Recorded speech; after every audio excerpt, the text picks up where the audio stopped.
नहीं यार।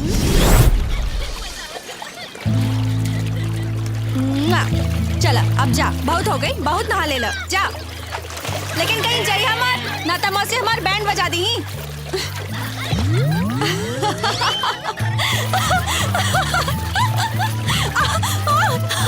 अरे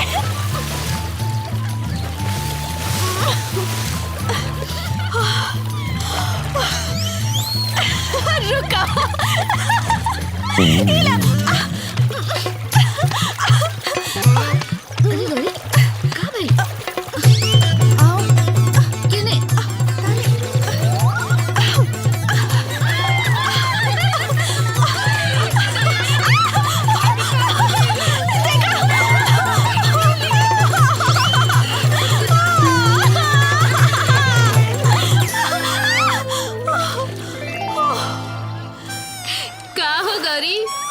बेगवा जियता कि मर गई। चुप करा। एक तो हमार जान जा रहा बा और तोरा के मजाक सोचता। रुका, अभी मजा चखावता नहीं।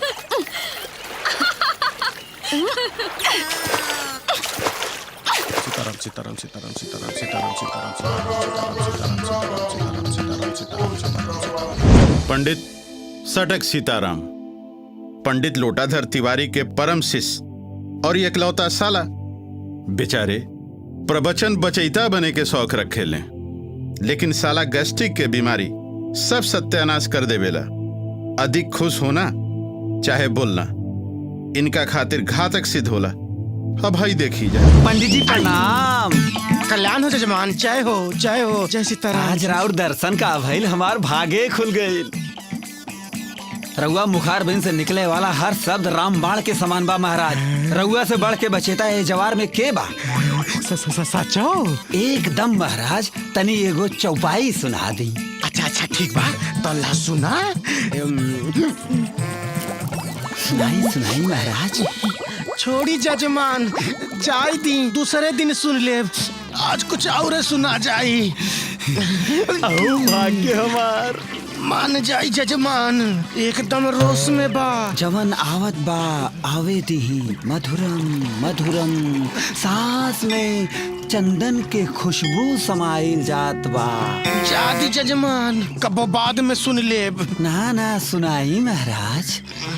तब ना मनबा। ना ना, अमृत बानी बिना सुने अब कहाँ चैन बा।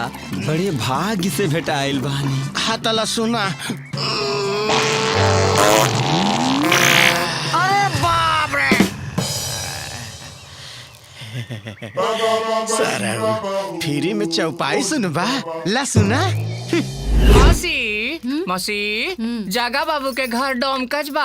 गौरी दीदी के खास बुलाहट बा, सुनलू ना आवे के बा। हम जा तानी, बड़ा डोमकच में काम बा मौसी। देखा देखा गैस्ट्रिक पाड़े आवत रे।